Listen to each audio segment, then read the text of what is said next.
Bonjour, dans cette capsule-ci, Camille et moi allons prendre le temps de t'expliquer 3 facteurs qui sont susceptibles de complexifier les transitions occupationnelles. On souhaite te présenter ceci parce que, tout comme on peut potentialiser sur les facteurs facilitants pour améliorer nos transitions occupationnelles, c'est aussi possible de tenter d'amenuiser les facteurs qui complexifient ou rendent plus difficiles nos transitions. Puis, en prenant conscience de ceci, ça nous permet ensuite de prendre action pour réduire les répercussions négatives que ça peut avoir sur nos vies.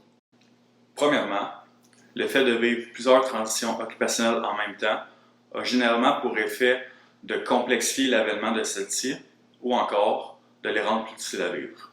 Par exemple, si tu entames un nouvel emploi dès le début du mois de septembre, alors que tu dois emménager dans ton premier appartement à vie, tout en confectionnant tes repas et en assurant l'entretien ménager de celui-ci, et également de procéder à la première année d'études universitaires à vie, il est possible que cette transition requiert un certain temps d'adaptation supplémentaire.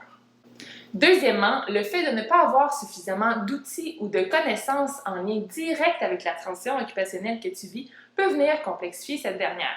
Par exemple, un étudiant qui ferait le saut vers des études universitaires après avoir complété son diplôme d'études collégiales pourra mobiliser et mettre en application différentes stratégies d'études qu'il utilisait par le passé.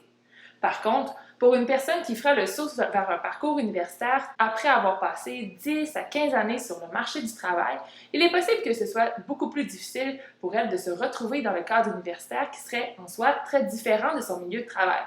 De plus, il est possible que ce soit plus difficile pour cette personne-là de se remémorer des stratégies qui seraient facilitantes pour organiser ses études. Donc, sa transition occupationnelle risque d'en être complexifiée. Troisièmement, et enfin, certains facteurs personnels sont eux aussi susceptibles de complexifier les transitions occupationnelles, comme c'est le cas pour les profils langagiers, culturels, neurocognitifs, de même pour la condition physique ou encore pour le statut économique. À titre d'exemple, la transition occupationnelle qui représente la rentrée universitaire pourra être vécue plus difficilement par une étudiante en provenance de l'étranger qui, en plus de devoir s'adapter à son rôle d'étudiante, devra également s'adapter à la culture et à la langue québécoise.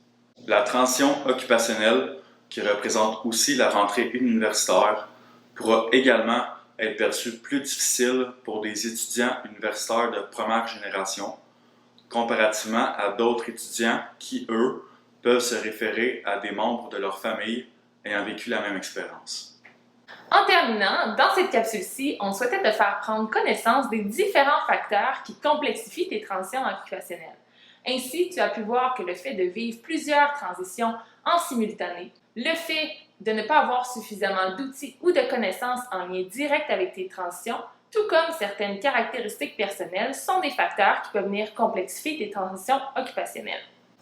Maintenant, tu peux aller réaliser des exercices de réflexion et des défis de mise en action à partir de ton journal de bord. Mais, avant de te lancer dans celui-ci, assure-toi d'avoir visionné la capsule 4 du programme Trajectoire, nommé Agir sur des facteurs facilitants pour prendre action sur tes transitions. Alors, bonne réflexion et à bientôt! À bientôt!